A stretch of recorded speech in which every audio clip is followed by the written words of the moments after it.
Hello, everybody. Welcome. Here we go. It's that time again. Matt Connarton Unleashed, and we are live from the studios of WMNH 95.3 FM in glorious downtown Manchester, New Hampshire. It's a little humid. Starting to feel summery or summerish. I'll tell you, it's a little humid, but hey, I like it. I'll take it over the cold, bitter air of winter. But, so we are live here from WMNH 95.3 in Manchester and, of course, on Comcast 97 if you're in Manchester, streaming everywhere at WMNHradio.org. And you can also go to mattconnarton.com for all your live streaming options, social media links, contact info, email address, phone numbers, all that stuff. And, of course, hello to our friends at Raw Talk Online as well. And today is Tuesday, May 4th, 2021. May the 4th be with you. I must tell you, my friends, full disclosure, I'm not a big Star Wars fan. More of a Trekkie or Trekker, depending on your preference of term. I know most people say Trekkie, but then I heard somebody say once it's actually Trekker, and all the people who are saying it Trekkie are saying it wrong. And one could say there's a disturbance in the force, but that would be the wrong franchise when you're talking about Trekkies and Trekkers. So, I've always been more into Star Trek. I do recall, however, one of my earliest childhood memories. I remember my dad taking me to see in the theater the first Star Wars movie. And I also remember him falling asleep. Or was that the first Star Trek movie? Now, it might have been the first Star Trek movie. I think I almost fell asleep during the first Star Trek movie. The first Star Trek movie is not that great. But they redeemed themselves with Star Trek II, The Wrath of Khan. Anyway, but today is all about Star Wars. I'm going to do nothing but Star Wars for the next 2 hours. I'm kidding. I would never do that. No, I'm not a big Star Wars guy, but I did want to. That was Shirley Serbin, if you're looking for her on YouTube. May the 4th be with you, a COVID parody song. So there you go. Let's see.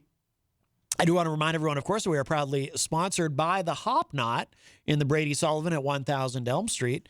Don't go there today because Monday and Tuesday is their weekend, but they will be open tomorrow. Of course, they're open Wednesday through Sunday.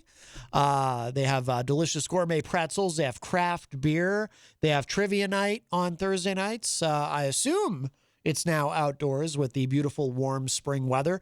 They have live music on Friday nights. And Sundays, they have brunch. They're going to be having some cool things planned coming up for Juneteenth, which is, of course, in June. Former President Trump once took credit for making Juneteenth famous. People didn't know about it before him. Never mind that. But anyway, yes. So we look forward to that, of course, and we're very honored and privileged to have the Hop Knot as a sponsor. And we have our first call of the show today. We'll grab this. Hi, welcome to Matt Connarton Unleashed. Who's this? Hoo-ha. Hoo-ha. I have not heard that hoo-ha. That sounded wrong, but you know what I mean. In quite some time. Tony D. from Philadelphia. How are you, my friend? What's going on, buddy? What's going on with you? Of course, Tony co-host along with Brian Mackey on the No More Excuses podcast. And I have to say, you guys have been doing a phenomenal job with that. I really like it. I appreciate I that. like the vibe. I like the content. I was listening to, I think it was last night, I checked out this week's episode, and it's really good. And I like the mix of, there's a lot of discussion of mental health, but also on this week's show, you got into some politics a bit, and I'm digging it. I'm digging it, man. Yeah, we geared the show towards what's really happening in the world today. I mean the show itself, No More Excuses. I mean, there's no excuse for what's happening right now in the world. So we bring that daily dose of what's been happening. Daily. We do it every Sunday, so sometimes our news articles, we try to keep it kind of close to what's happening, like on the day of or the day before, because some of the news articles lead from like things that happen like on like a Tuesday. Mm-hmm.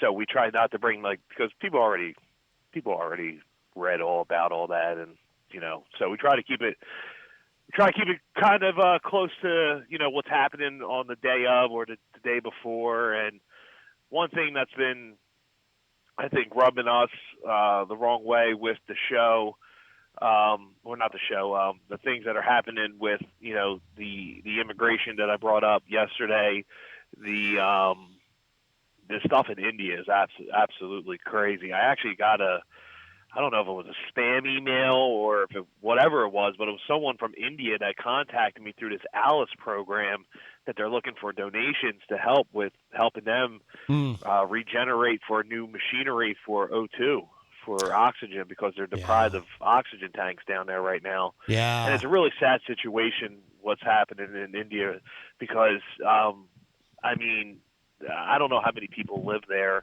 but they are obviously not mandating.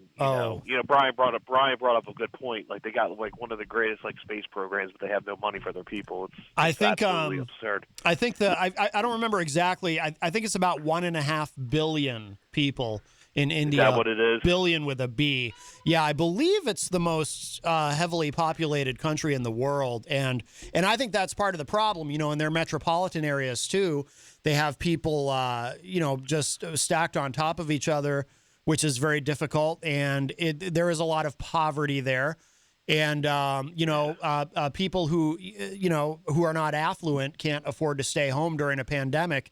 It's horrendous. It's so heartbreaking. I mean, it's sad. It's literally sad. Some of the interviews that I've seen, you hear people just crying out because their loved one is sitting there on a gurney outside.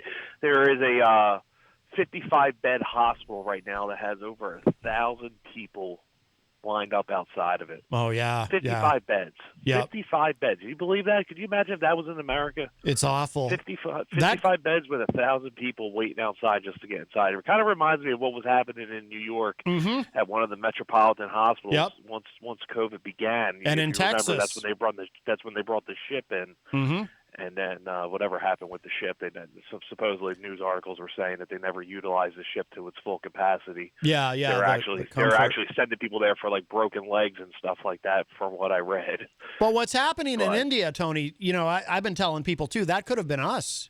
I mean, if had we not done, to me, what's happening in India right now is the greatest justification for why we had to do what we did in the United States in terms of mitigation, because, you've still got these people out there who say, we shouldn't have done the shutdowns and everything and all these mandates and whatnot. Should have just let it go. And it's like, we would be India right now. I really believe that. We would be in the same situation if we just allowed this virus to just ravage the American population.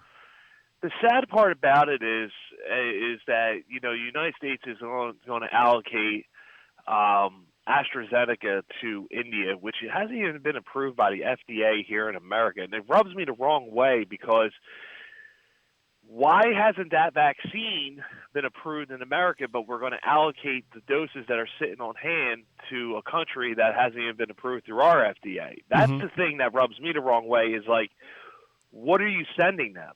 This thing had problems in trials, but we're going to send it to them because it's sitting in a center and it's just collecting dust. I get that part of it, but if it hasn't been approved through the FDA and it hasn't been approved through doctors and whatever it all is, I guess it all ties in together. We're going to send that to them to help them, but they got so many people, and that the rate of transmission down there is through the roof. You're not going to get a hold of it.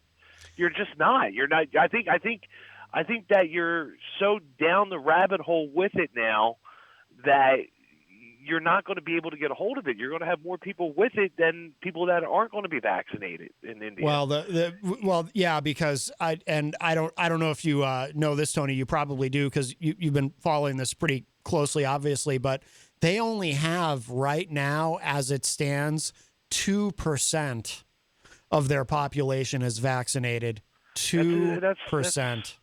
And I think we're going to be at 36% countrywide by the end of this week, is what they're estimating. Yeah. 2%. You know who did it right? Israel.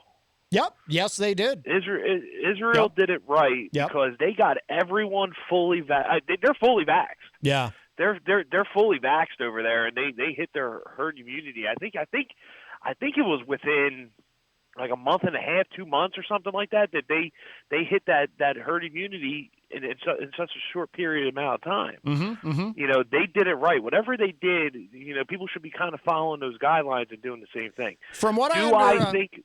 I was just going to interject, Tony. From what I understand, part of Israel's strategy was they kept it super simple as far as when people could get vaccinated. Like when they rolled it out, they said, okay, 70 plus comes this week. If you're 60 plus this week, 50 plus this week, boom, boom, boom, just right down the line. And by keeping it, not that I'm an expert on how Israel approached this, but from the little bit that I do understand, they kept it very, very simple, and it seemed to work for them.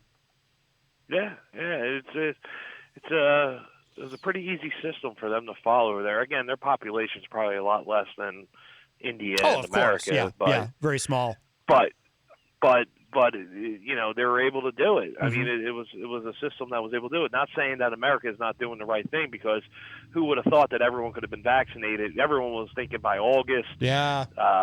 August, maybe even September. Some people were saying July. I know you were saying July. You're already vaxxed up. I know. I can't believe it. I can't believe it.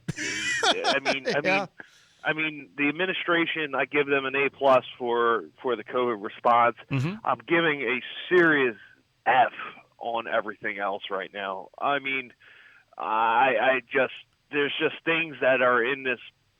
There are just things that are happening right now that need to be addressed, and it kind of feels like it's being thrown to the wayside, and a lot of things are just being overseen. Like, we are, as I call it, we are the police of the world. Well, we once were. We used to be able to help other countries out when time was needed, or things were needed and stuff like that. But we're looking at a time now where, like, things are so different in today's world and today's society that during this pandemic we have learned so much about government. If we haven't learned anything about just viruses, we have learned things about governments across the world during this pandemic. And you look at countries that got it right, that took care of their people, and without a fight, without an argument or a left or right, side disagreeing. You look at places like Canada that have the EPI, and you look at what they did for the people that were there. I mean, I don't know if you know what Canada did, but they went in total lockdown mode. And what happened is that you can only go to a Walmart for essential needs. You are not allowed to go to Walmart to buy hair gel. You're not allowed to go there to buy picture frames. They actually have it shut down. I have it on TikTok. They have actual police crossing stuff, shutting down the aisles for all those items. Wow. And they actually just open the aisles for things like toilet paper, soap, milk, bread, the essential items that you need. They are in total lockdown mode in Canada because they want to get this under control. Well, by the way, just interject, who also has been very successful is New Zealand, and they haven't even really had mass vaccinations yet. They went into lockdown early, and they were so good and so disciplined about it. They drove COVID into the ground without even vaccinating people. Like, they were ahead of everybody. New Zealand, phenomenal job. Yeah, New Zealand hit it early. Yep. Greenland was another one that had a very low case. And believe it or not, places like the Bahamas and stuff like that also had a very low, like the Caribbean islands and stuff had a very low rate because they started shutting things down. Now, I don't know if that's because they shut things down because they're such a big touristy site, and they shut down people from vacationing, vacationers and stuff like that. Oh, I'm sure, yeah. But again, they got it under control. Here's my thing. We're coming up on almost a year and a half of dealing with this. I don't fully believe that it's going to be as bad come July. I think we're starting to see case totals come down. Oh yeah, I agree. May 19th down here, they're uplifting all the restrictions other than the 6-foot distancing and the mask mandates. They're going to allow next to bar seating. They're going with 6-foot distancing. They're going to allow concert events starting up on May 19th. All this was just released today. May 19th in New Jersey, which is right across the bridge, they're allowing up to 55% for everything. Okay. So 55% across the board. So one state is going to be lifting everything up to 100% with a 6-foot minimum distance, but still having to wear a mask. The state across the river is going to 55% May 19th with still strict guidelines and stuff like that. Everyone's calling the governor of New Jersey a Nazi because they think that he's trying to stay in control with all this power and not allow, not just pretty much over embarking on his power. New Jersey's got over 9.5 million people and we're only at 42.5% fully vaccinated. 7,420,000 doses have been administered already, but doesn't mean that they're going to actually get their second dose, because right now at 18% of the population that has been vaccinated is not going to get the second dose right now in New Jersey. Yeah, so there's a lot of that nationally. People are skipping that second dose. I don't get it. Yeah. So the way that things are happening in New Jersey, once that whole J&J stuff came out, the vaccination rate of being vaccinated came down significantly within a week. Like it hit so hard that the rate of getting a vaccine came down by almost like 30%. People were like you couldn't even get an appointment.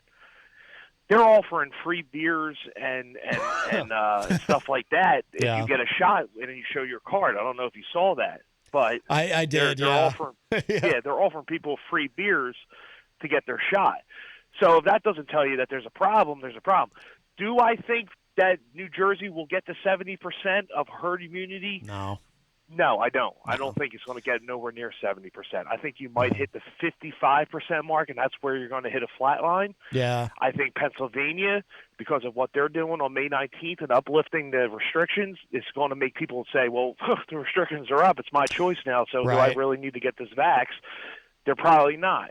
So then that question poses a really good question. What does the rest of the country look like after this? Because people are just going to Florida like crazy. I had to pick someone up from the airport on Saturday, and the airport was mobbed, Matt. Yeah. The airport was mobbed. The cell phone waiting lot was so packed with people coming from Florida. That's all the flights that were coming in. Yeah. And they're all coming from Florida, and they're relaxed down in Florida.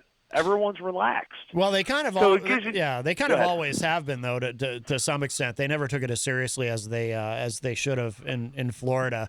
But I do think that I am discouraged that we're not going to get to herd immunity. I just don't believe that we are. I'm glad. But do you believe that the mask mandate will be lifted sometime this summer? Oh, definitely. Yeah, I think so. Because at a certain point. And there's kind of an ongoing debate. Well, not kind of. There very much is an ongoing debate now in this country from a policy standpoint about, is it at a certain point, is it time to just say, okay, we can't get to herd immunity, and there's just certain people. I believe that probably most of the people who are resisting getting vaccinated are also people who probably haven't been very careful throughout this pandemic to begin with. They're probably largely people who never took it that seriously to begin with. So I think there's a large percentage of the population, maybe around 75 million of them, although maybe not quite that many. And you can all guess how I just happened to land on that number, but I think there's a very large percentage of the population that just is so anti-science and they're just never going to get the vaccine. I was listening to Howard Stern. Jenny and I had to go to Portsmouth, New Hampshire for an appointment, and we were listening to Howard Stern, and he was trying to convince someone who is a committed anti-vaxxer that, look, the former President Trump, he got vaccinated.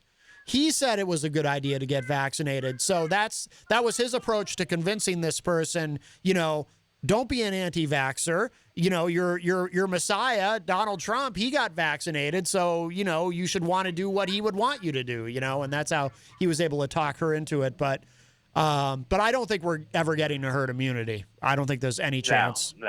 No.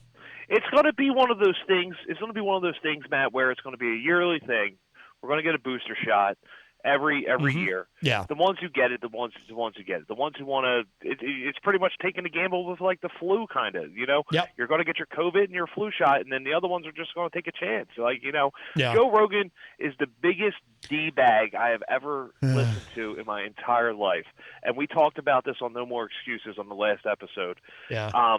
Joe Rogan went out there and said, well, if you're 21 and you're exercising and you're in good health, don't get the vaccine. Well, then Dr. Fauci comes back, and, you know, Rogan has this following, and I don't know if you're a Huge. Rogan guy. I used to be a Rogan guy, and then, like, you know, I really lost a lot of disinterest in him over time once this whole pandemic began and his beliefs started coming out. He says that he's not an anti-vaxxer, but a majority of his shows and the people that produce his show prove to the point that he is an anti-vaxxer and an anti-masker, because he's this UFC training mania guy that he believes that his immune system is up to par, and he doesn't think he needs a vaccine. But then he comes back out after Fauci, you know, rips him apart and says, I'm an effing moron because I shouldn't have said any of that to my listeners, because, you know, he's got a big following. Well, long and behold, it comes out to find out that like 43 of his episodes were pulled down from Spotify because of some of the things and the rhetoric that he was putting out there about the vaccines. You're talking about a guy who got a $160 million contract from Spotify to put his shows on there, and 43 of your episodes have been pulled down because of the fact that your rhetoric and what you're trying to publicize to people is just not true. It's false claims to the listeners. Yeah. And, you know, and that's the problem. Like, you know, believe it or not, like, you know, you were talking about the My Pillow guy yesterday. I mean, he was on the Kimmel show. Yeah, yeah. And he did that. He did that interview. Yeah. What an idiot! What a idiot! I mean, like a crackhead who now had nothing to do with politics, because he got an invite from the president, all of a sudden is this big time politician. Well, like, cut me some slack. I'm not going to take any advice from you. You made pillows. Well, I wouldn't. You know what I mean? Like, so he's a former crackhead, but I will say this about him, and somebody brought this up. I think it was Tom Blanchard brought this up in the chat room yesterday. I actually give Mike Lindell credit for pulling his life together, kicking his drug addiction, and becoming an enormously successful entrepreneur. Now, putting that aside, I agree with you. He's crazy. He's a fool. I think he's very sincere. I think he actually believes all of this nonsense that the election was stolen and all of that. But I think he's a fool and you know, and a dupe. And you know, I have no regard for him in that sense. I do give him credit though for kicking drugs and making a success of himself. I mean, I think that's something to be lauded. But yeah, I mean, you can applaud that. Yeah. But you're no politician. Right. You're as bad as Caitlyn Jenner. I mean, come on. I mean, let's be real here.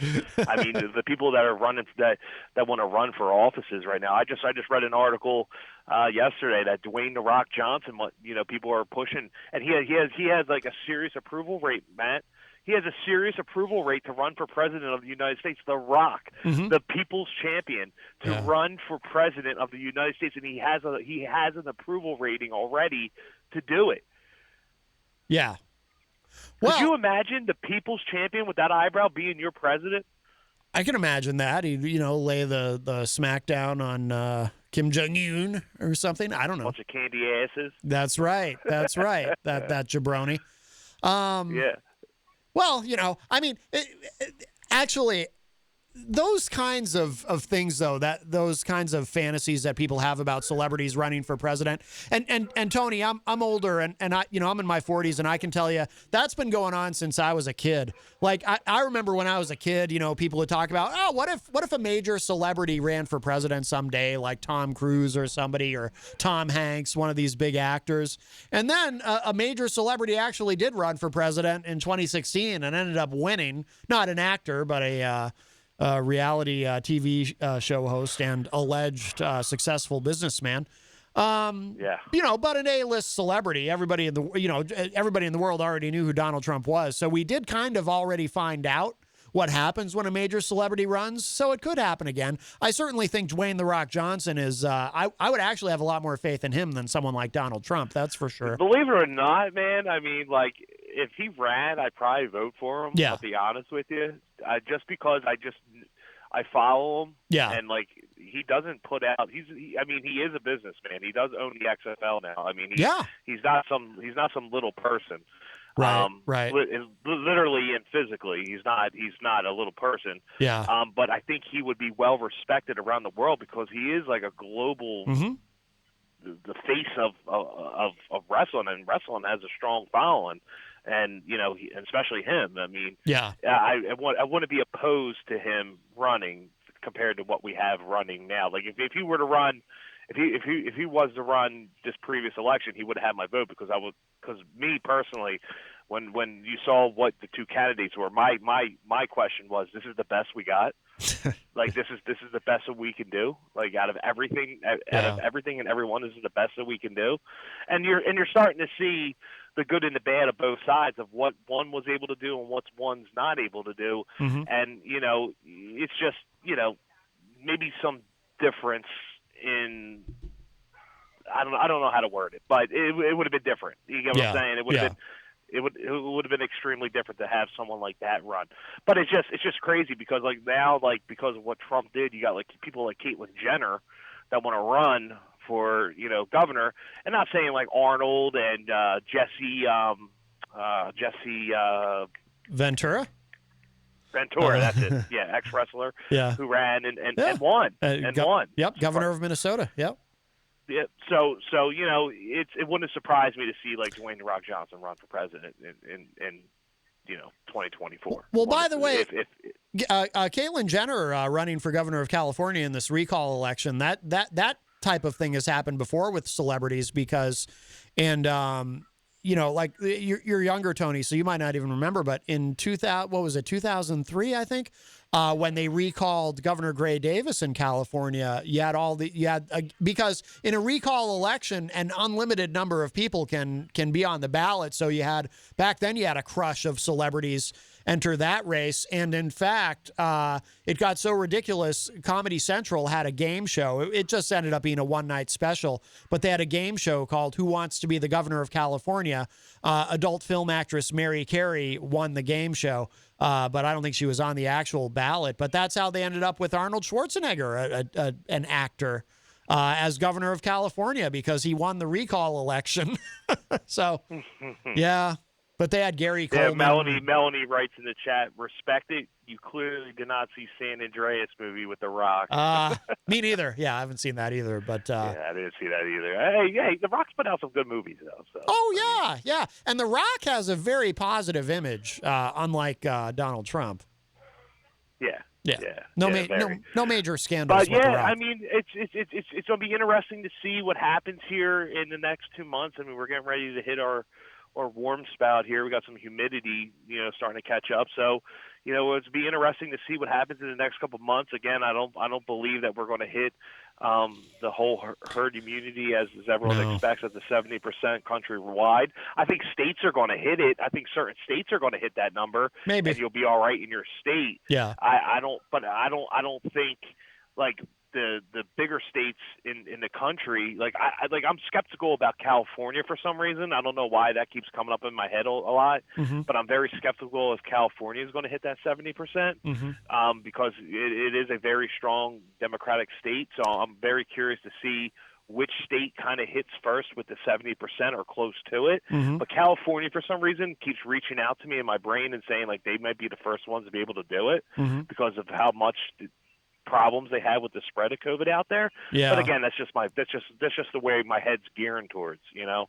Yeah, I don't know how they're doing with vaccinations though. I think California might be struggling a little bit, but I'm not sure. But Who do you think's the first state to get close to that 70? to get close, see, I'm skeptical that anybody. I don't think any of the states are going to hit it. But I will say, and I am biased clearly, but I will say I think New Hampshire. We've done You guys are doing good. We've done very well here.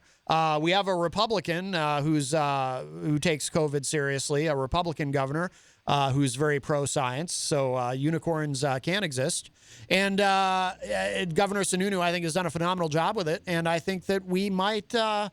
I think we might be the closest. I don't think we'll hit herd immunity. I don't think any of the states will, but I think we might be the first ones to at least be within striking distance of it at the rate things are going here. So.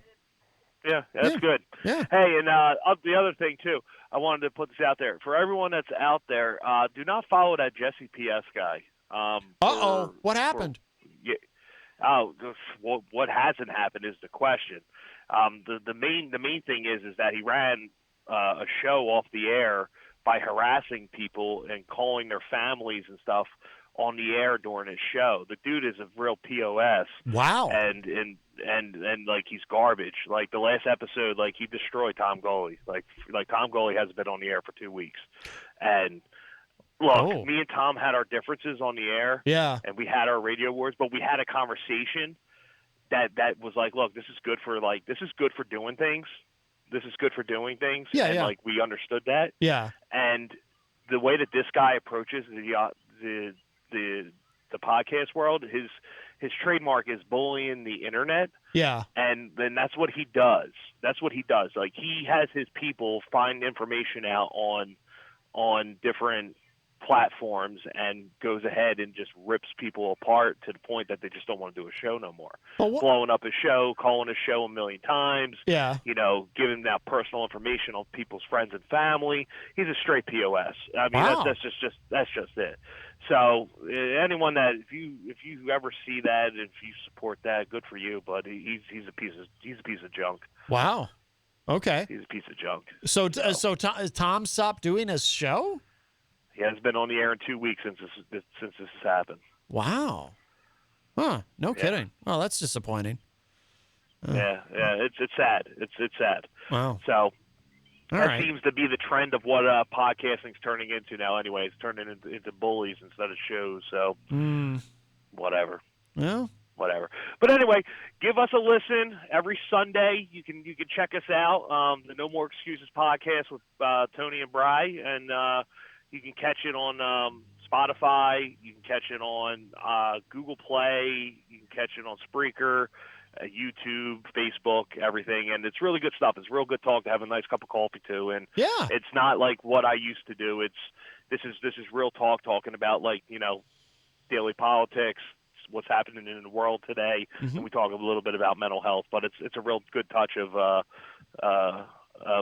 reality. Yeah. No, like I said, you guys are doing a great job. Absolutely. And by the way, and I know Brian's in the chat room, I still get compliments on the hat. I really do. Yeah. Like it happens about once a week. Some random person will just say to me, "Hey, I like your hat." So it's a good slogan, Cool. Yeah. Cool stuff. Absolutely. Yeah, we're trying to take it live, running it into a little bit of a little bit of technical issues, but we're trying to take it live, and it's hard to do a live show via, like, if Brian was like at my house or I was at Brian's house, it would be easy to do a show live because we're in studio and we're able to do it. But once you're doing stuff like via web, via Skype and stuff like that, you run into a bunch of technical issues and sound problems, and like me and Brian being like sound nerds, like we want the perfect sound for it to sound right. So yeah. You're not using like StreamYard or anything, or have you tried it? Or no, we're using Zoom.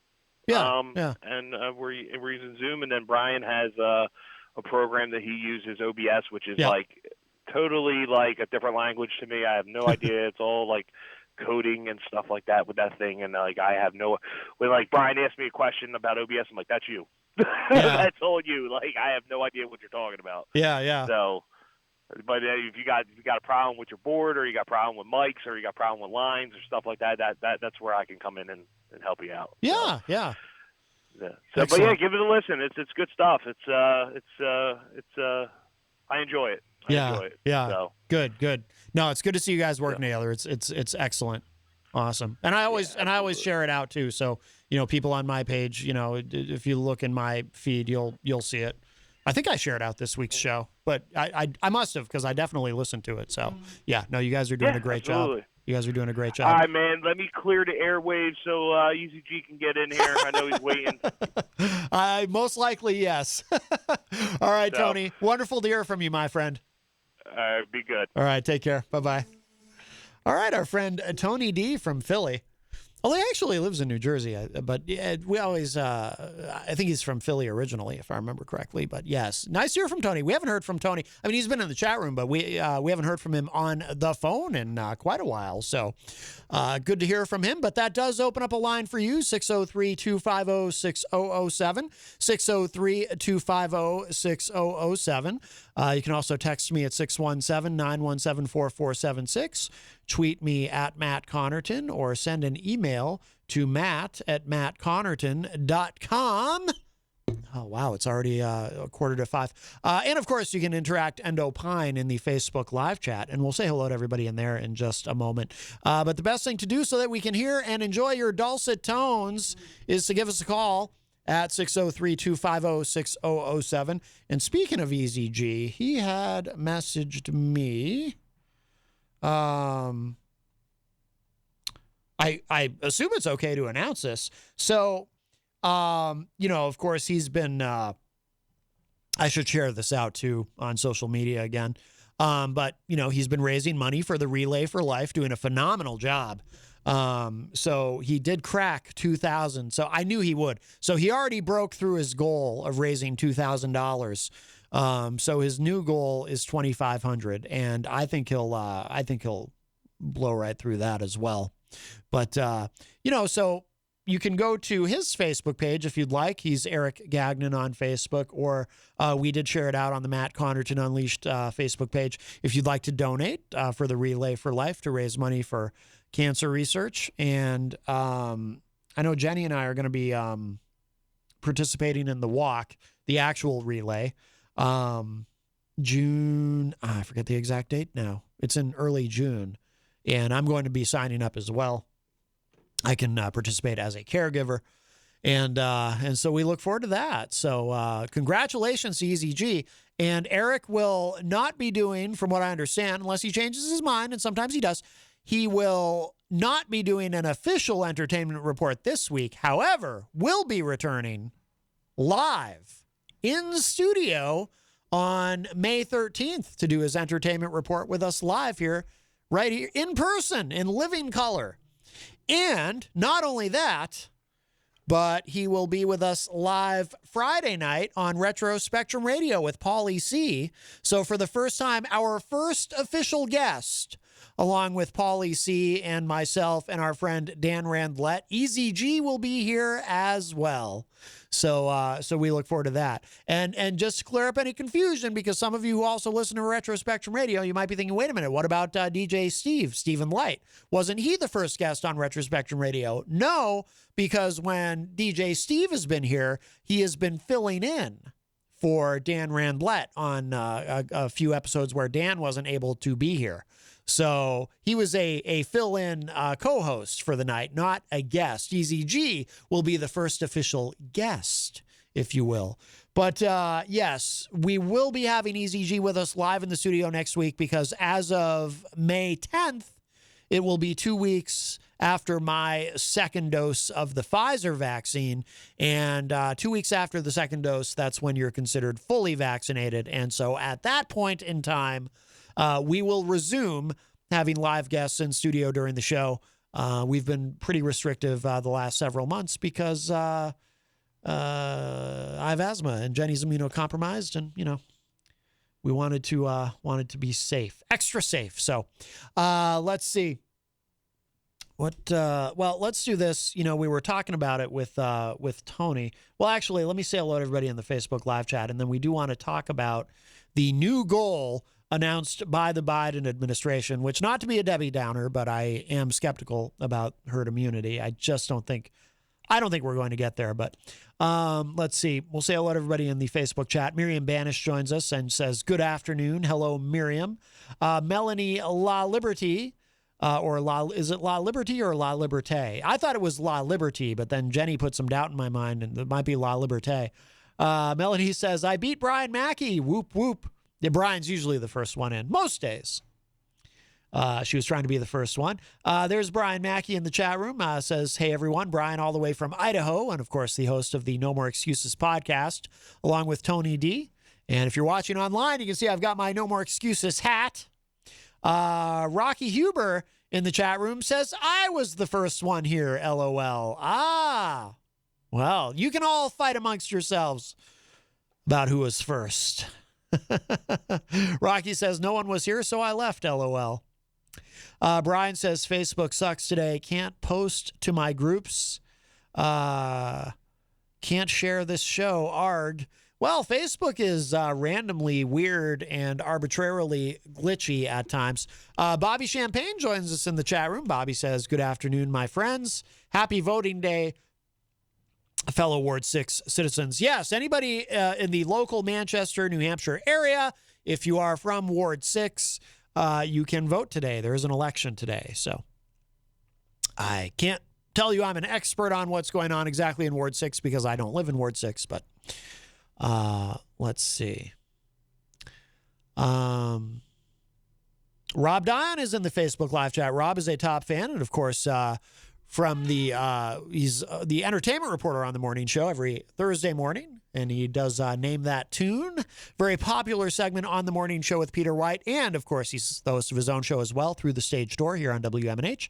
Rob says, I'm sorry I'm late. Did I miss Ron's and Easy's call? No, Rob. Neither Easy G nor our friend Ron have called yet today. Rocky Huber says, happy May 4th. May the 4th be with you. Eric Street is a top fan and is in the Facebook live chat and says, may the 4th be with you all. We did something similar when I was growing up. I was raised Catholic, and I went to St. John's Regional from grade 2 to grade 8. And, of course, I had to go to church on Sundays with my dad. And we would do a thing where we would all shake hands, but we would say, peace be with you, not may the 4th be with you. So it's not exactly the same thing. But I always enjoyed that, the shaking the hands and saying, peace be with you. I thought it was kind of nice. I enjoyed that little bit of human interaction.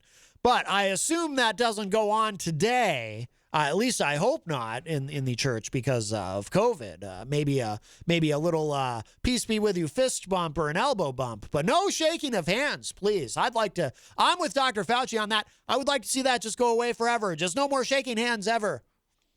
I think that would be a great thing. I like the fist bump anyway. I was in a band called First Shove, and right before our set, we would all fist bump. It's a very metal thing to do. Jenny is in the chat room, of course. Hello, Jenny.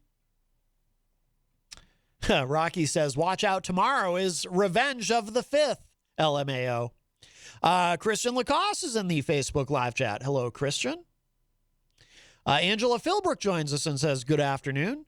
Brian pointed out with age comes wisdom, and Bobby Champagne says, I'm 147 years old. I'm a little bit skeptical of that, although I believe in Okinawa, Japan, they do live to be 147, but that's because they eat a lot of potatoes. Apparently eating a lot of potatoes is good for you and will help you live a long life. So perhaps Easy G, who is known for enjoying potatoes, is on the right track. Rob says, we were talking earlier about the presidency.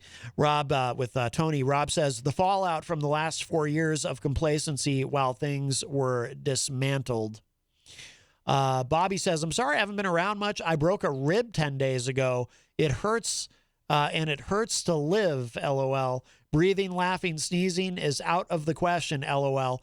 Well, now, I'm terribly sorry to hear that, Bobby, and I've never broken a rib. I have heard that it is extraordinarily painful and that everything does hurt, including breathing. Our friend Easy G had a broken rib. You know who else had a broken rib? We were talking about The Rock earlier, and The Rock and his prospective run for the presidency in the future. The Rock versus Hulk Hogan at WrestleMania. What was it? WrestleMania 18? Hulk Hogan had a broken rib, but he still went in there and took not one, but 2 rock bottoms from The Rock, because that's the kind of competitor that he is. The Rock went on to win the match, of course. But yes, Hulk Hogan had a broken rib during that match. So, Bobby, I would just say, at least be glad you don't have to take a rock bottom and be slammed into the mat. That would be much worse. Bobby says the way India is going, they are going to use up some of their 9 lives of reincarnation for COVID alone. It's sad. Their government has money, doesn't it? Well, you can have... the government can have money, but that doesn't mean the people do. There's a lot of poverty in India. And, look at the United States. We're the richest country in the history of the world. And, we have terrible poverty here. And I'm no expert on India politics, certainly, or the economics of India, but I do know that there is a lot of poverty. And I do know that much like the United States, it is largely a service economy. And when you have...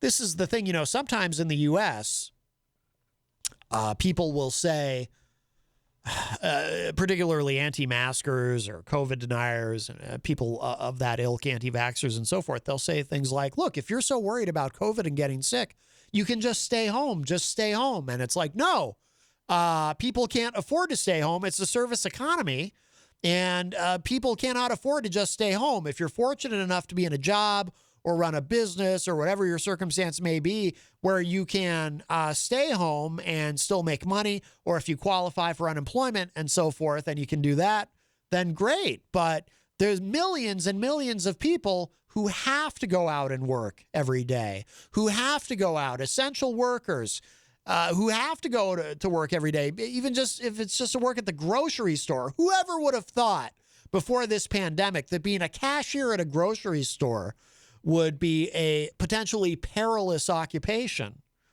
where you're exposed to something every day that could potentially kill you, or you might carry and transmit to a loved one and it kills them, right? So it's not so simple. And I think in India, again, I think it's about 1.5 billion with a B people in that country, and they're packed in some of those metropolitan areas. They are really packed in. And it's a service economy, and they have to go to work, and they cannot afford to stay home. And there's a lot of, you see some of this in the United States, but more than you used to, because it has gotten, even outside of the pandemic, it's gotten economically more difficult here over the decades. But in India, you've got a lot of these multi-generational households.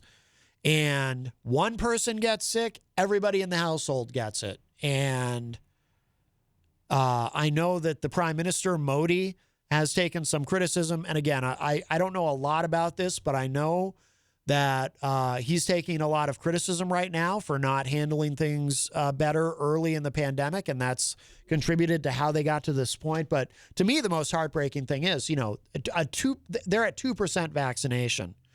So I don't know what the way out of this is for that country other than an unprecedented level of sickness and death. But we have a call. Hi, welcome to Matt Connarton Unleashed. Who's this? Hey, Matt, it's Gary. Hey, Gary, how are you? Hey, those people in India, they are suffering.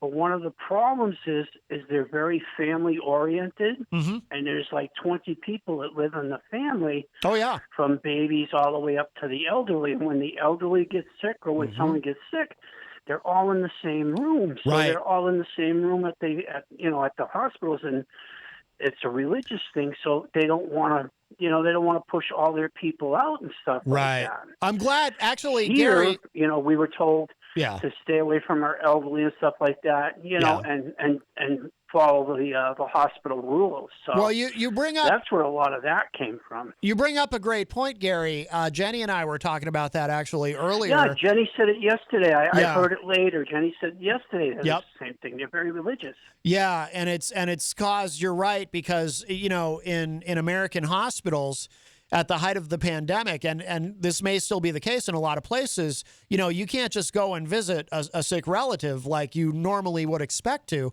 But in India, they're still letting the families in. They're still letting everybody. So the They're hospitals still are letting the rest packed. of the families in. Yeah. So they're like, Yeah.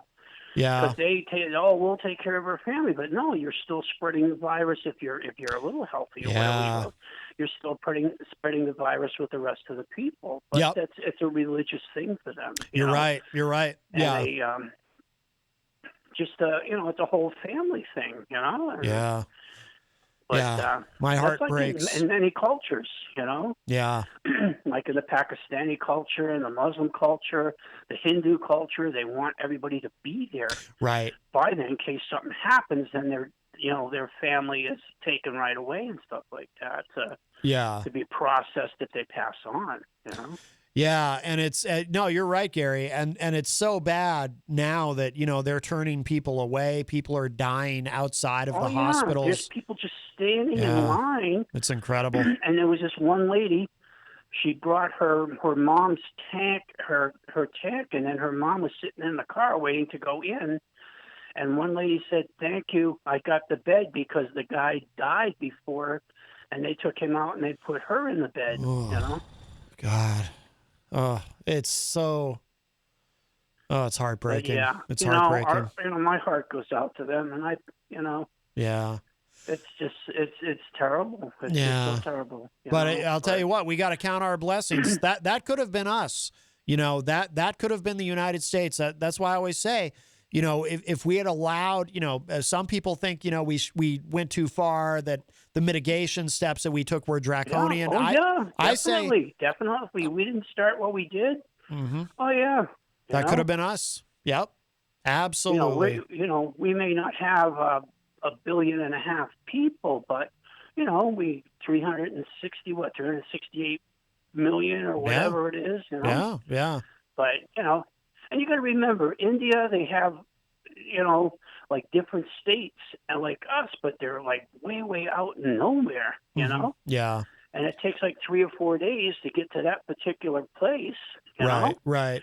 And a lot of them still don't believe out there. They still don't believe in the medicine that, Western medicine or whatever. They just believe in, we'll throw incense and we'll give them herbs and we'll give them our what we give them, our different water and stuff like that. And, they believe, and that's their culture. Like I said, that's their culture. They believe that, the Hindu, Vishnu or whatever will help them. And that's, but it's religious, it's from their heart and everything, and it's what they believe, And although that dynamic isn't particularly unique to India, in the sense that if you think about it, here in the United States, we have a lot of that too. People in rural areas who who don't believe in vaccines, who think that you're right, and who don't believe in wearing a mask. Well, we have our we have our religious people and stuff like that, but yeah. It's everywhere, I guess. Yeah. Oh, absolutely. Yeah. But I'm proud. I got my first shot last Thursday. Excellent. And then at the end of this month, I get my second shot. I got the Moderna. Mm-hmm. Good. Yeah. I guess I was psyched. I had a little soreness in the arm. Yeah. And just a mild headache. It was mainly a stressed headache, but yeah. When I got it, I went to sit down and ready to go, and the girl goes, "Oh no, 15 minutes before you can leave." And I said, "But I'm okay." No. She says 15 minutes before you can. I said, "Okay." So yeah. I sat there, la da da da da, la da da da, and But when I got home, I was a little tired, and yeah. That's normal. Yeah. So. But no, I was psyched for it. I got it, and I said, "Oh, great!" So and I'm promoting it for everybody. And good. The guy I was with that gave me a ride, he goes, "Well, I ought to call." I said, "Yeah." I said, "Call and get it." I said, "You're industry is, you're dealing with people. He goes, Yeah. oh, I never thought of it. I said, yeah. So I'm kind of like I'm the promoter boy for, get your vaccine. Good. No, that's good, Gary. And I'm glad that you went and got your first shot. We want you to be healthy, and Oh, yeah. and I'm glad that you're spreading the word. Well, I'll let you go. I know you want to go do your break. Yeah, it's about that time. Yeah. Just thank you for letting me call and letting me talk to you. And of course. We'll listen to you Friday. Okay. I'm psyched for that show. So Yeah, Hit Wonders. That'll be fun. That's my number one show. My number one show on Fridays. Oh, excellent, wonderful. That's great to hear. Get my popcorn and my soda, and I'm ready. Cool. To rock and roll. So. Outstanding. But All all right. right. Hey, I love you, and I love Jenny. Send Jenny my love. I will. Like I said, I love her. I love her laugh. She makes me happy. So when I hear her laugh, oh, that's wonderful. I love you both. Take care. All right, you Have a too, good Gary. day. Bye-bye. All right, thank you for the call. Bye-bye. All right, always nice to get a call from Gary. We appreciate him. Love his attitude, his very positive attitude, and I love that he's spreading the word. We can't.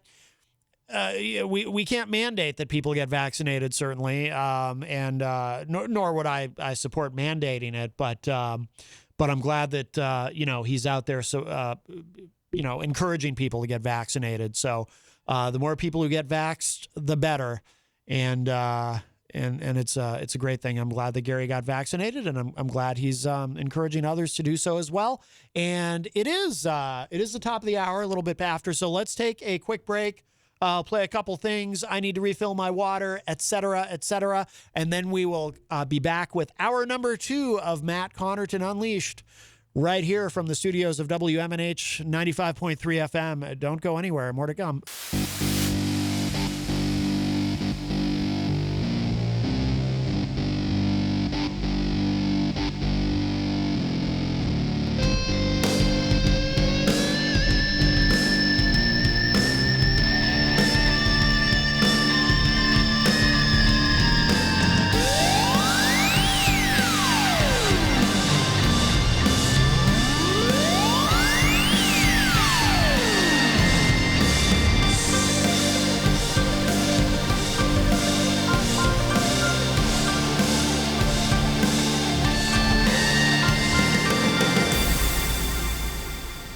Everybody, welcome back. It is our number 2 numero dos of Matt Connarton Unleashed, and we are live from the studios of WMNH 95.3 FM in downtown Manchester, New Hampshire. Also on Comcast 97 if you're in Manchester, streaming everywhere at WMNHradio.org.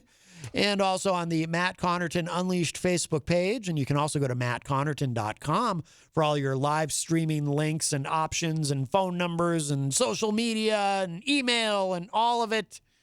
And, of course, hello to our friends at Raw Talk Online. It is Tuesday, May 4th, 2021.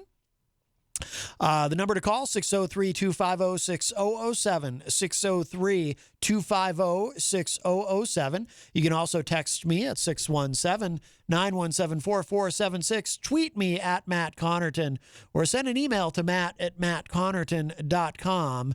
And, of course, you can always interact and opine in the Facebook live chat. But the best thing to do so that we can hear you and enjoy your dulcet tones is to give us a call at 603-250-6007. And I do also want to remind you, of course, that we are proudly sponsored by the Hop Knot in the Brady Sullivan at 1000 Elm Street, right across the street. Don't go there today. Monday and Tuesday is their weekend, but go there tomorrow, please. Tell them I sent you.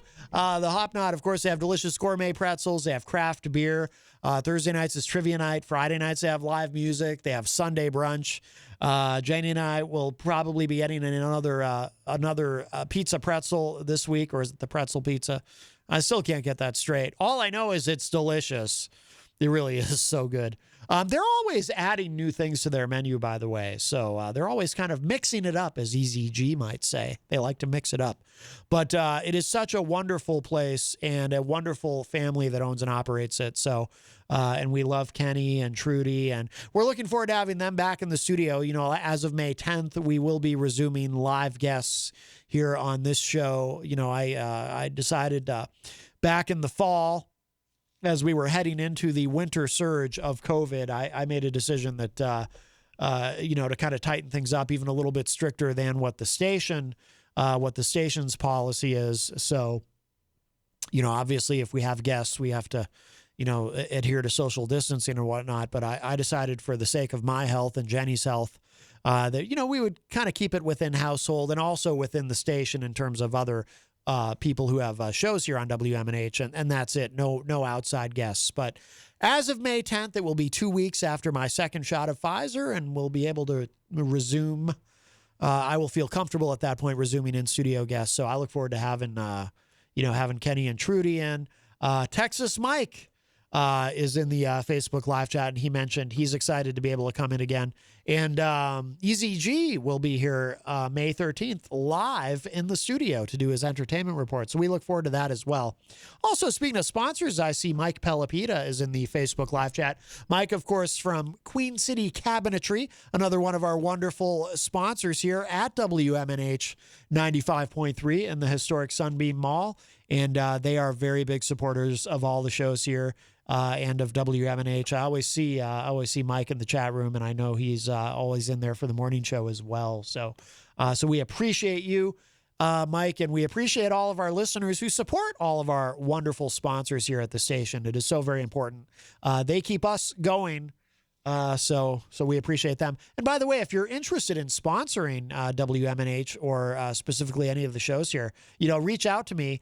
You can email me, matt@mattconnarton.com. I would be happy to discuss it with you and see about working together in that regard. So that would be wonderful.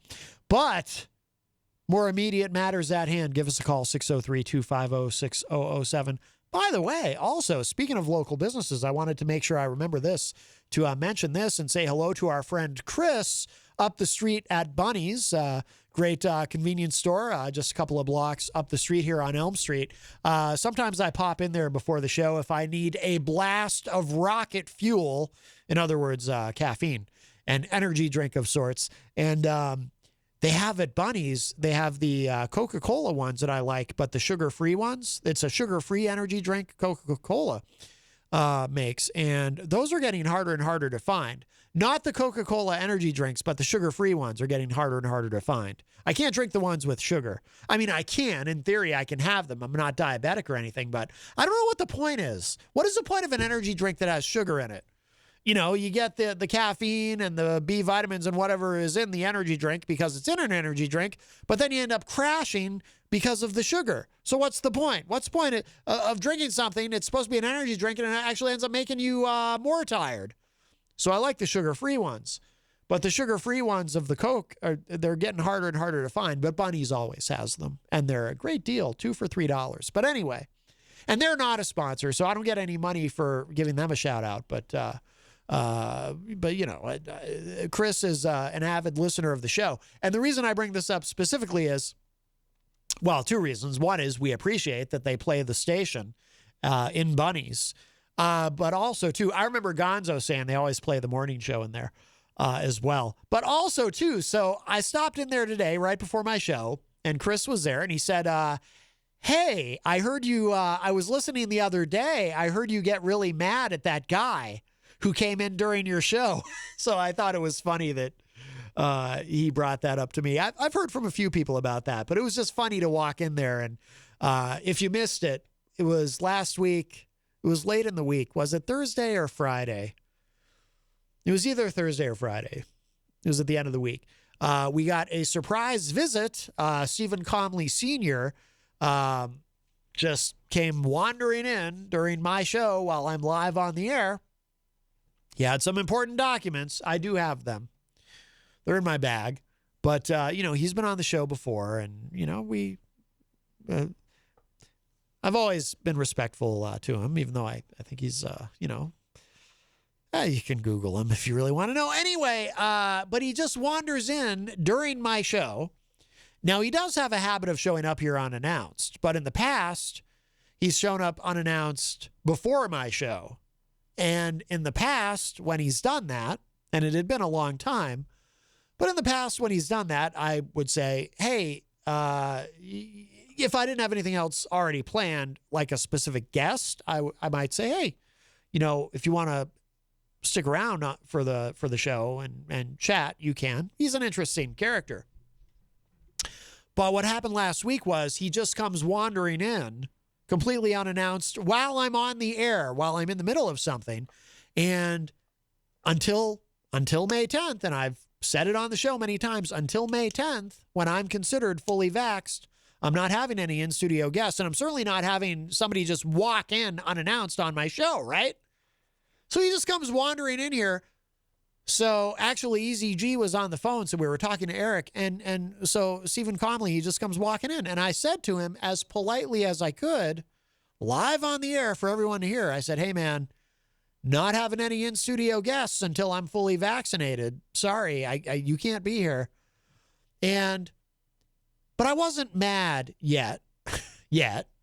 At that point, it was just like, hey, I was trying to explain it to him. And when I explained that to him, the correct answer from him should have been something to the effect of, oh, okay, I apologize. Let me just, if you don't mind, I'll just leave this for you. I wanted to drop this off, but I understand, and I'll get out of your hair. And that I'll catch up with you later. I'll email you or whatever, and then left. That would have been the correct response. And by the way, that would have been fine. I wouldn't have even been mad if he had done that. Even though you shouldn't just walk into somebody's live radio show, and it is a pretty D-bag thing to do. But you know what? I like him, or I did. So I would have, and I'm a nice guy, and I'm pretty easygoing, and I do actually appreciate some level of spontaneity when it comes to the show. So I wouldn't have been mad. I just would have, I would have explained to him. Well, I did explain to him, and then he should have said, oh, okay, I'm sorry. Here, let me leave this and I'll go. And then he should have left. Instead, he stood there and argued with me and said, oh, you're getting vaccinated? I'm not. I trust my immune system, which made me even more, that made me upset, because then it's like, okay, so you're not even getting vaccinated? Well, I have asthma, which means I'm high risk. So I don't want to be in the same room with you. So you need to go. And, and he's arguing with me, and it's like, no, you need to leave, goodbye, go away, so anyway, so Chris from Bunnies heard that all happening live, and, he thought it was pretty interesting, and, he thought it was fun. It was good radio, I suppose. People like it when I get upset on the air.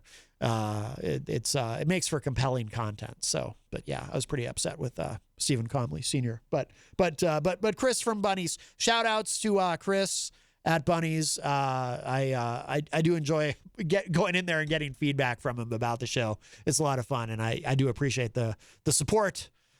So anyway, let's catch up with everybody in the Facebook live chat, and then we'll get on to some more issues.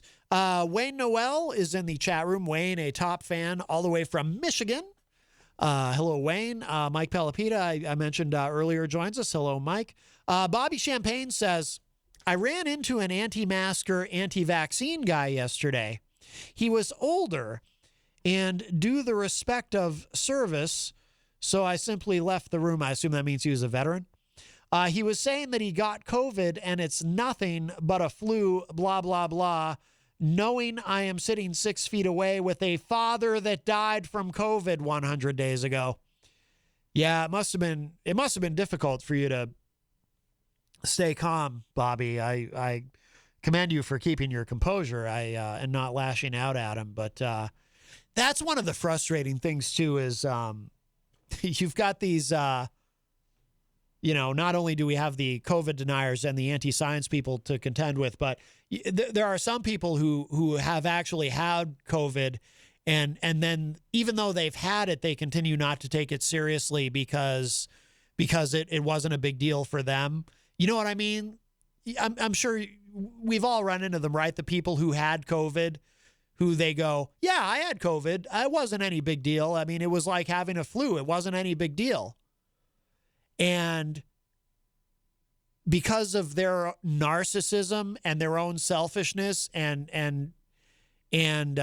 short-sightedness, they can't comprehend in their minds that actually it is a big deal, because you had it and it may not have been a big deal for you, but for some people, it's a very big deal. Some people end up in the hospital. Some people end up, dead.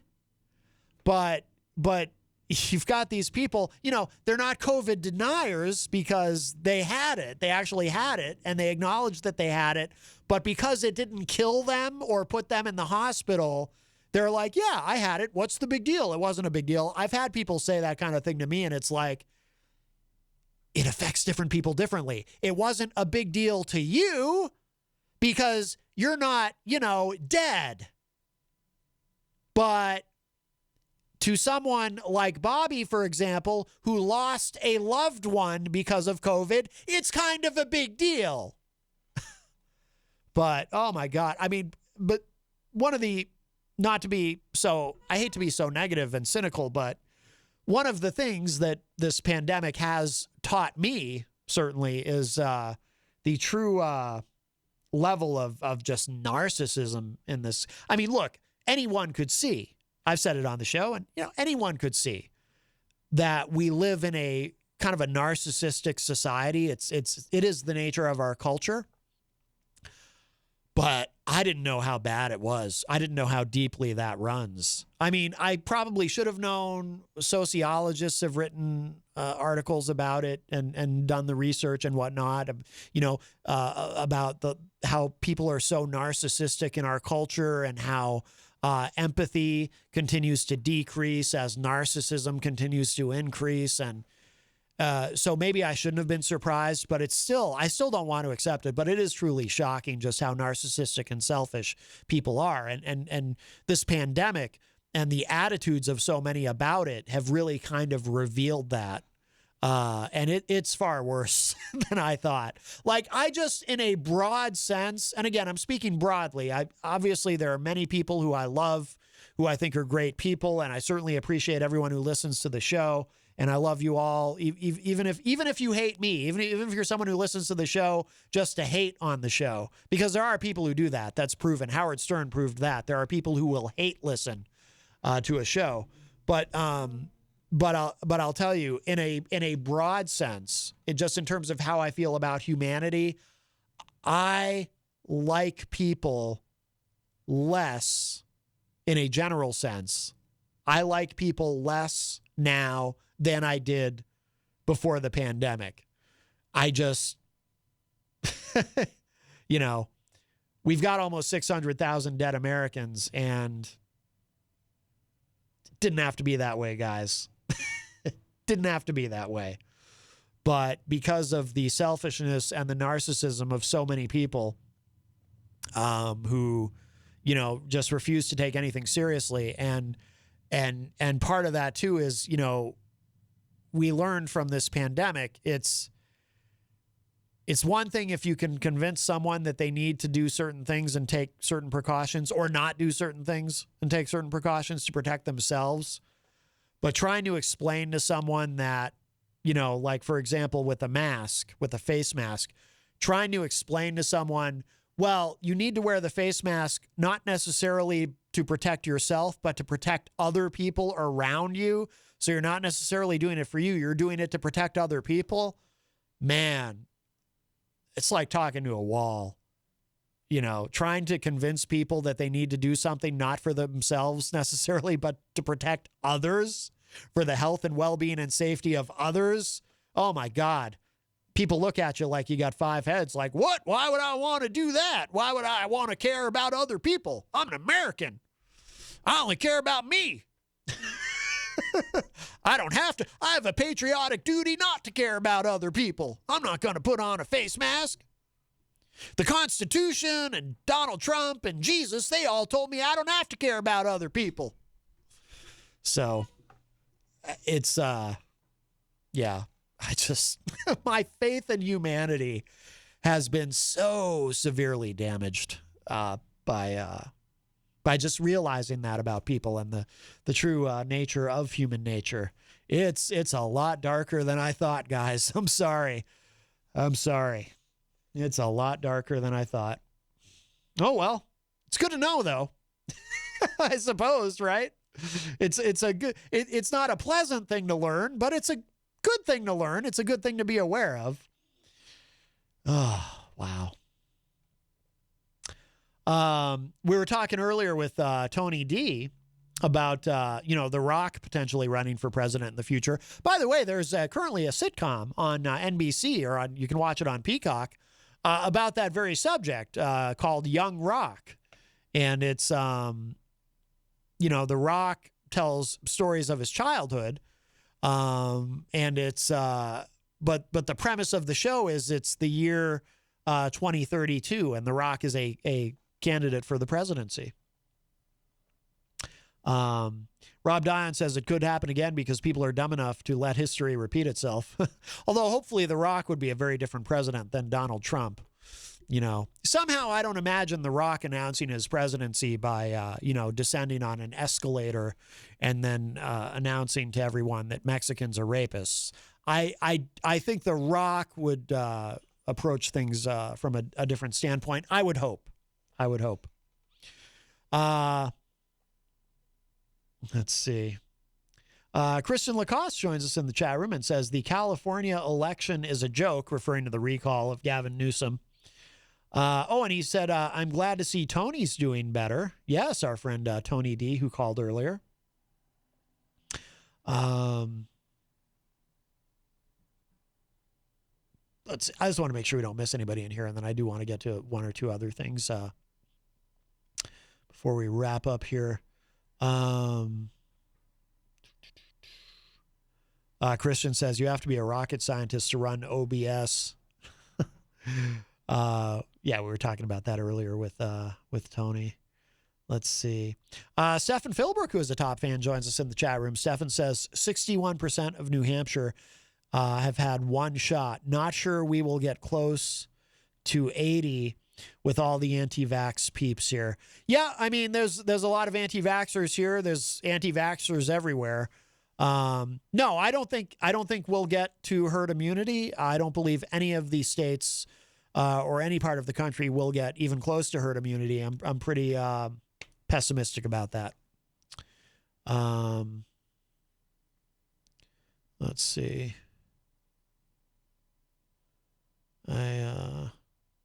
Texas Mike is in the chat room. Mikey says, hello. Cannot wait to make my return to the morning show in studio on Thursday. So Texas Mike will be on the morning show on Thursday and your show next week. By the way, that reminds me, Texas Mike, you easy G'd us earlier. Jenny and I we had just gotten back into Manchester from Portsmouth, and we saw Texas Mike walking, and Jenny yelled out the window, Mikey, Mikey, and he did not respond. He gave us the Easy G treatment. Easy G is notorious for not responding when people say hello to him. So just so you know, Texas Mike, he gave us the old Easy G.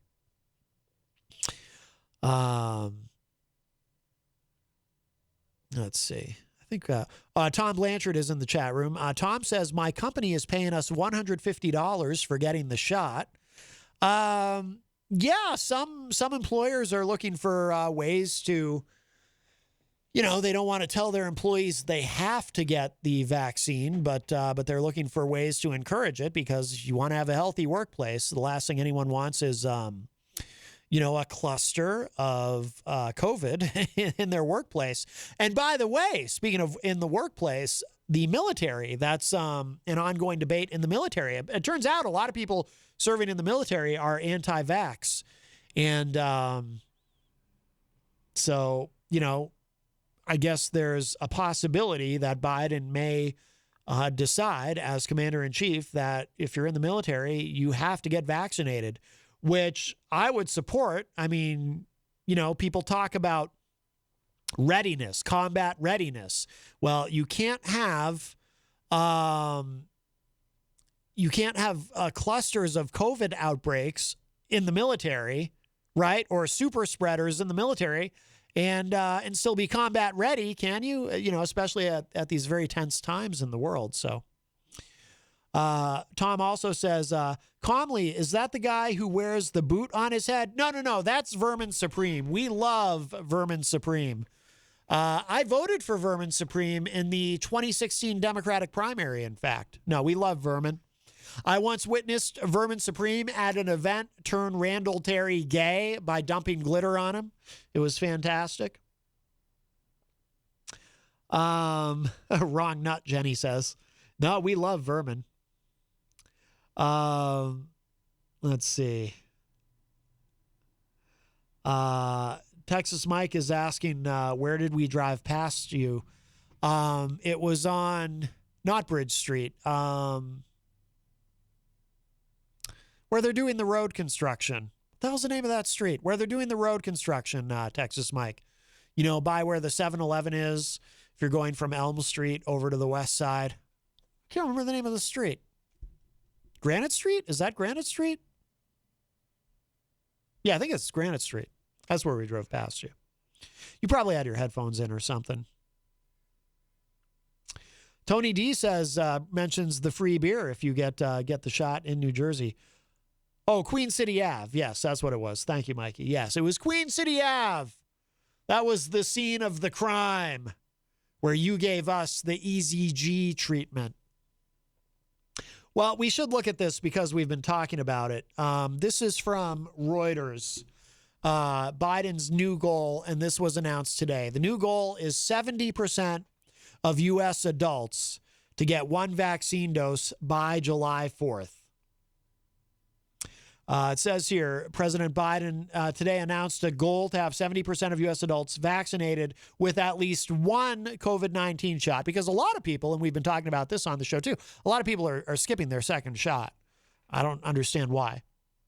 But the new goal is to get at least 70% vaccinated with at least one shot by the July 4th holiday, and urged young people in their 20s and 30s in particular to get inoculated.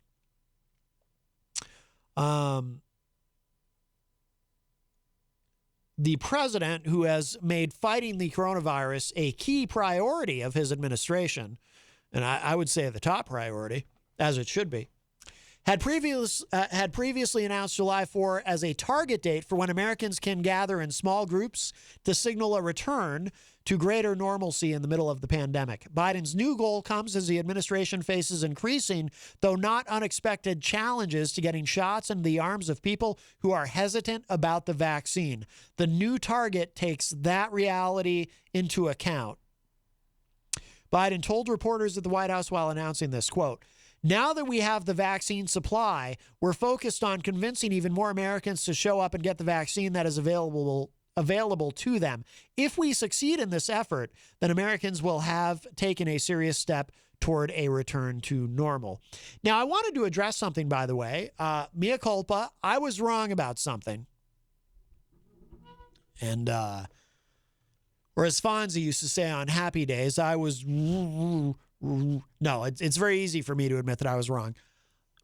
Back when the vaccines were initially rolling out, some of you longtime listeners may remember, I was complaining, and I now regret this. Not that I think I had any influence on it. I don't have the hubris to presume that.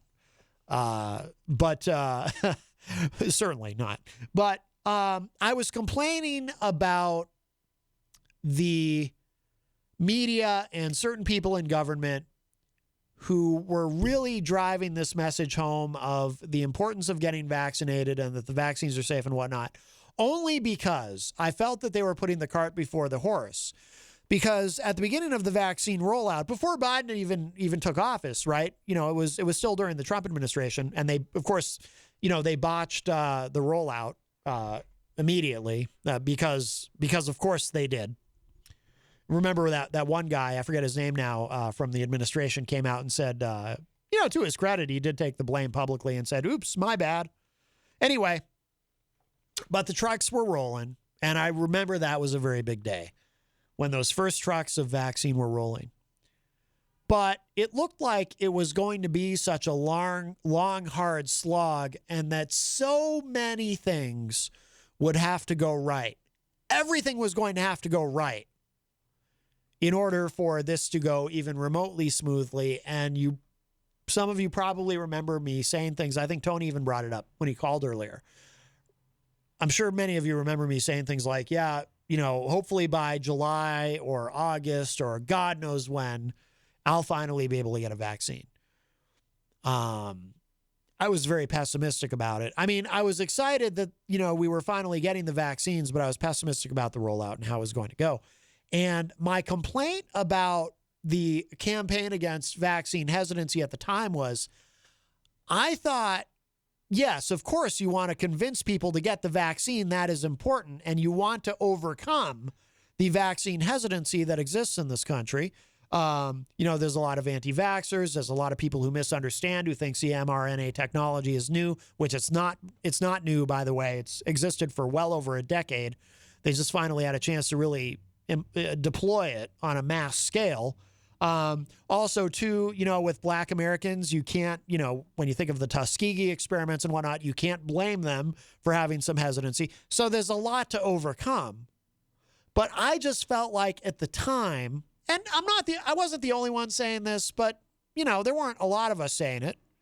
And I now regret saying it. At the time, I was saying, stop trying to fight the vaccine hesitancy. It's too soon. First, focus on getting the vaccine to the people who want it, because your problem right now is not supply. I'm sorry, your problem right now is supply. It's not demand. Millions of people want the vaccine who can't get it. So you should be completely focused on fixing the supply problem. Don't worry about the demand problem. That will solve itself. The demand is already there. So, of course, you want to convince everybody to get it, but trying to convince people to get something that they can't actually get access to because there isn't enough supply yet, and there presumably won't be for a while, that's actually going to backfire and cause resentment. So stop trying to convince people that they desperately need a product that they can't actually have. That was my attitude at the time. I understood the importance of combating the vaccine hesitancy, but I thought it was too soon to take that tact. Worry about getting the vaccine to the people first who definitely do want it, and then make the argument to the people who are resistant to it when the time comes. I now, again, mea culpa, I now realize I was wrong, and everyone who told me, no, Matt, you have to start convincing people now, even though they can't get it yet, you have to start convincing them now that they're going to need it and that it matters. You have to start that now. You have to get out ahead of it, even though it seems like it's going to be a long time before they're actually able to get it. Everyone who was saying that, who was making that argument, they were correct, and I was wrong. I was wrong. I was not counting on, and don't get me wrong, I'm very glad I was wrong about this part. I wasn't counting on the rollout of the vaccines to go as well as they have. I still can't believe, I'm sitting here, it's May 4th, and, another 6 days from now, I'll be 2 weeks out after my second shot. I'll be considered fully vaccinated. Before I was like, yeah, maybe July, August, September, God knows when, right? So I was wrong. Everyone else was correct on trying to get out ahead of the vaccine hesitancy early, because we're barely into May, and we're already in a situation now where the supply and demand problem has completely inverted.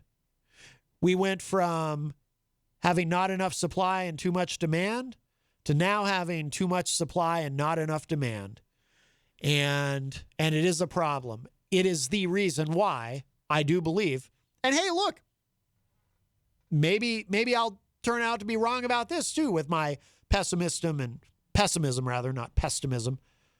Pessimism, I think, is the science of trying to kill household pests. No, pessimism. It's like an exterminator studies pessimism. No, my pessimism and cynicism, perhaps it is misplaced in this scenario as well. And perhaps we will, in fact, be able to overcome successfully enough vaccine hesitancy to get to herd immunity. Hopefully I'm wrong in this case, too, with my pessimism on this. I don't think I am, but hopefully I am. But I was wrong before. So, and don't get me wrong. I mean, I'm glad in one sense that this has inverted, having enough supply, having more than enough supply is a great thing in one sense, because everybody who wants a vaccine can get the vaccine, or at the very least has been able to make an appointment. That is a great thing. So I'm not complaining, but now we have to figure out how to overcome all the hesitancy. And I mentioned it earlier in the show. Jenny and I were listening to Howard Stern on our way to Portsmouth, and there was there's a guy who works on the show. His name is Wolfie, and Wolfie was talking about how his mother is refusing to get the vaccine, and they got Wolfie's mother on the phone, and it really was his mom. It wasn't a bit that they were doing. It really was his mom, and Howard and Robin and Wolfie were trying to convince her to get the vaccine, and it turned out she had a sister who had gotten COVID and died from COVID. So, so everyone on the show, they were kind of perplexed as to why Wolfie's mom wouldn't want to get the vaccine. Her sister died from COVID. So how could she not take it seriously? And the way Howard finally got to her and finally convinced her is he said to her, look, because Wolfie's mom is full MAGA, as I think most anti-vaxxers probably are. And Howard presented her with, this paradox. Well, you love Trump, and Trump got the vaccine. He didn't go out of his way to let anybody know for whatever reason. But, and I have theories, but leaving that aside, Trump got vaccinated, and Trump did say in an interview that he would encourage other people to get vaccinated and that he believes the vaccines are safe. So, so Howard said to her, look, your hero, your messiah, Donald Trump, the great leader that you think he is, he wants you to get vaccinated. So how can you say no to him? And, and she didn't really have an answer for that at first. And I'm listening to this and I'm thinking, oh, he's got her. He's got her cornered on this. If Trump would want her to do it, can't say no to Trump, right? If you're in that cult, you can't say, if daddy wants you to get the vaccine, you got to get the vaccine, right? And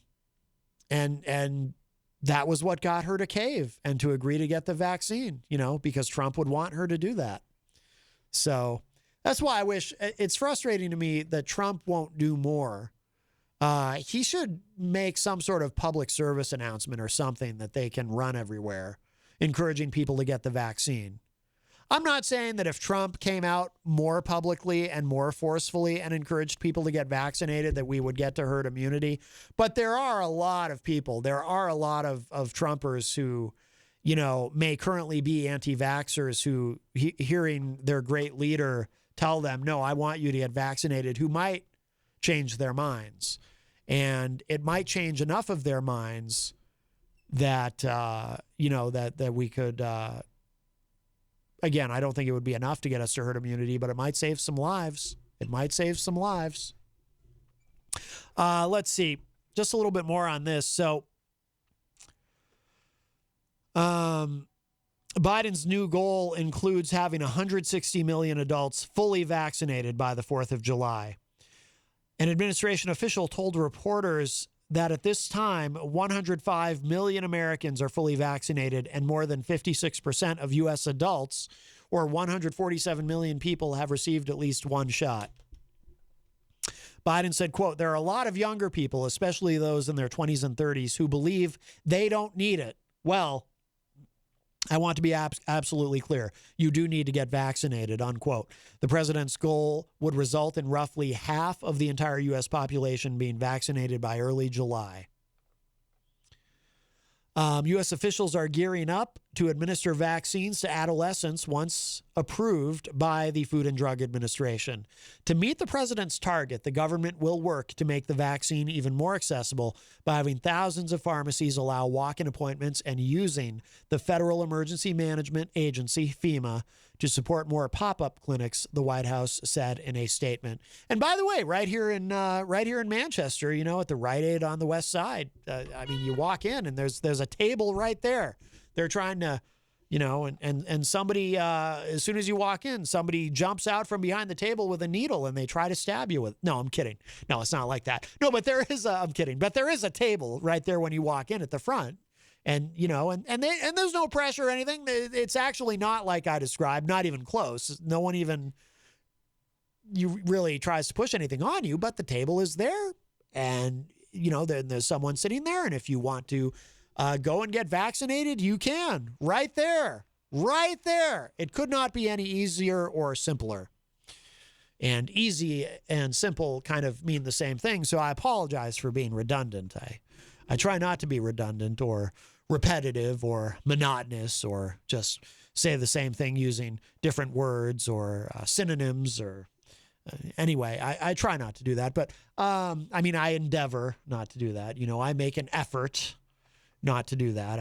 I try to avoid doing that. But we are almost out of time. But speaking of Trump, a quick thing we can look at.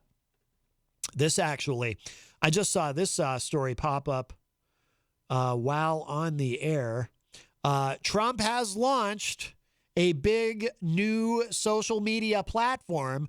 Hopefully for his sake, it goes better for him than it did for Mike Lindell. RawStory.com reporting Trump's big new social media platform, quote unquote, is a message board that lets him write words so others can tweet them.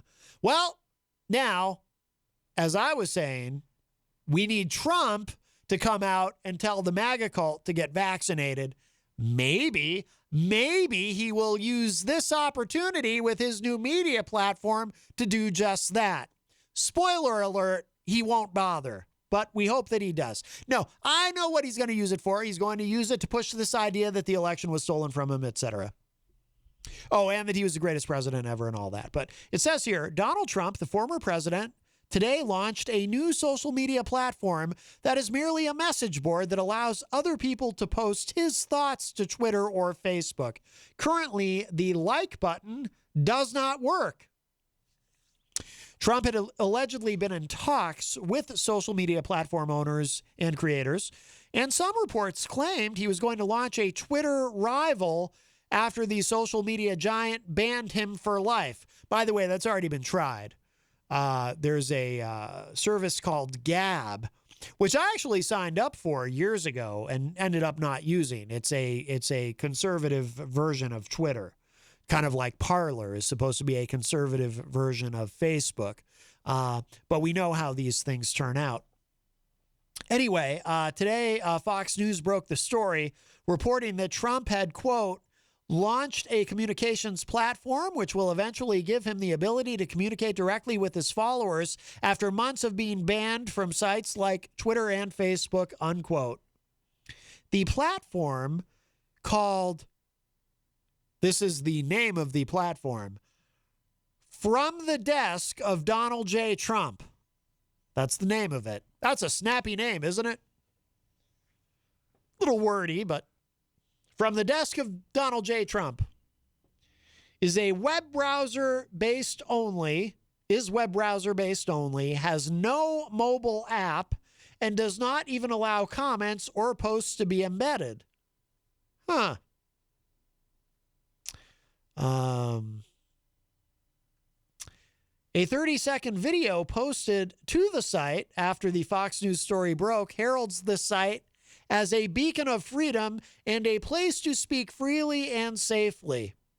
It begins with a clearly angry former president lashing out at the world saying, "In a time of silence and lies." It ends with Trump's Save America logo. There is also a commerce page where supporters can still buy Trump's merchandise, like a flag that says, "Don't blame me, I voted for Trump." Supporters can sign up to be notified of when President Trump sends a message. Oh, boy. How do you even get to this? How do you get to this? I'm going to sign up just so I can Enjoy a good chuckle every day. Okay, we do need to wrap up. Thank you all for joining us today on the program. Thank you to Tony D for calling in, and of course our friend Gary. And if you missed any part of today's show, it will be up in just a little bit at WMNHradio.org and of course at MattConnarton.com. Thank you, of course, as always, to our wonderful sponsors, the Hop Knot in the Brady Sullivan at 1000 Elm Street, right across the street. Also, thank you to Queen City Cabinetry, our friend Mike Pelopita, who's a big supporter of the station and all the shows here. And that is going to do it for now. Don't forget, this Friday night, by the way, Easy G will be joining us on Retro Spectrum Radio with Paulie C. I am very excited about that. Okay, we got to go. I will talk at y'all a little bit later. Bye, everybody.